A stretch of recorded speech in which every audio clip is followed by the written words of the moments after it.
SportsPulse.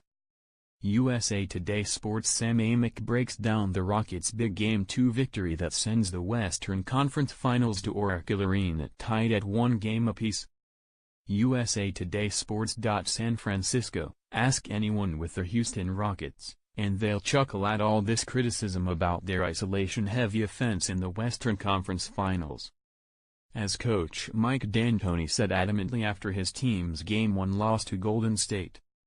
And as James Harden and company proved yet again when the Rockets bounced back to win Game 2.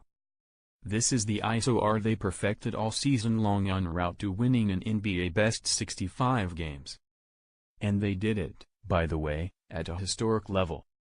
But the Warriors can't make the same claim, as their chosen method is the free-flowing, ball-sharing offense in which they try to pass the ball at least 300 times per game.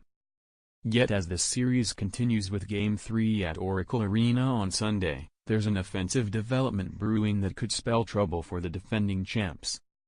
They're playing the Rockets' style even more than the Rockets themselves did during the regular season.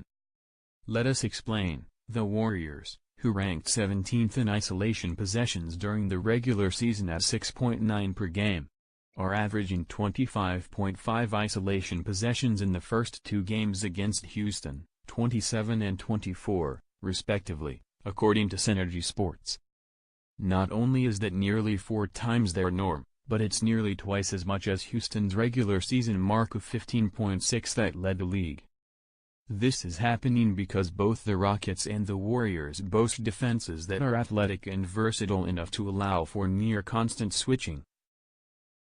Defenders at every position switching the man they're guarding when they run into a screen rather than fighting over or under it. That approach leads to less ball movement and an uptick in isolation play. But thus far, the Warriors are the ones paying the steeper price for this philosophical face-off because this isn't what the league's top-ranked offense does. So now you have 2-time MVP Stephen Curry running ragged on both ends, with the Rockets targeting him on defense and forcing him and Kevin Durant into isolation mode on offense. Neither style of play is Curry's preference, and it's quite clearly having an effect on his game. More NBA. Not only has Curry been held to 18 and 16 points, respectively, in the first 2 games, but the game's best three-point shooter has hit just 2 of 13 from beyond the arc. Curry, who is 6 games into his return from the left knee injury that cost him nearly 6 weeks, swears that he's fully healthy. His flurry of effective drives in Game 2, many of them including Curry-esque weaves and spins, would tend to corroborate that stance. The Rockets, like so many others, are assuming there's a fatigue/rhythm/rust factor at play that is working to their benefit.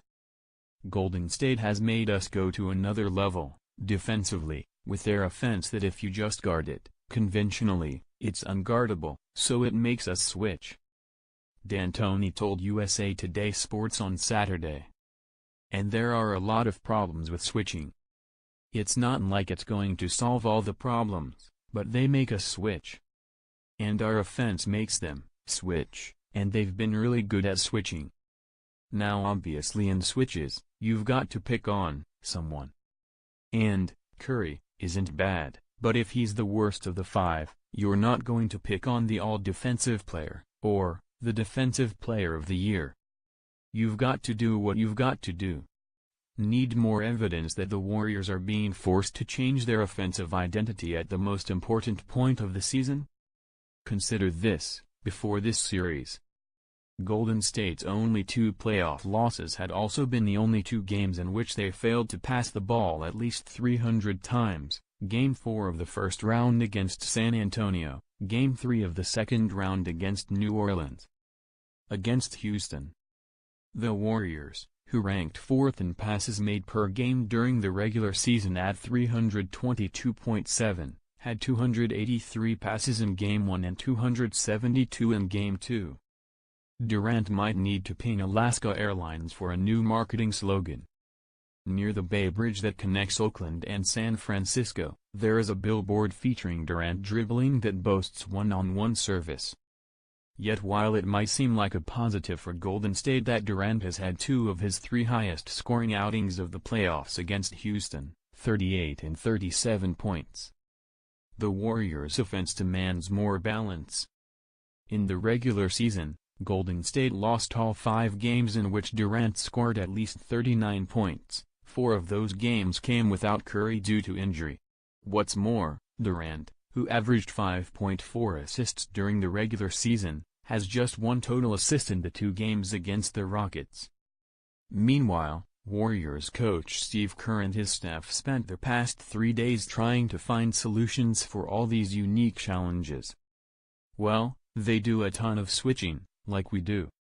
And they've got a lot of guys who they may not be the Greek Freak, Milwaukee's Giannis Antetokounmpo, or Durant, but they're good-sized guys with Trevor Ariza, PJ Tucker, Eric Gordon, Kerr said.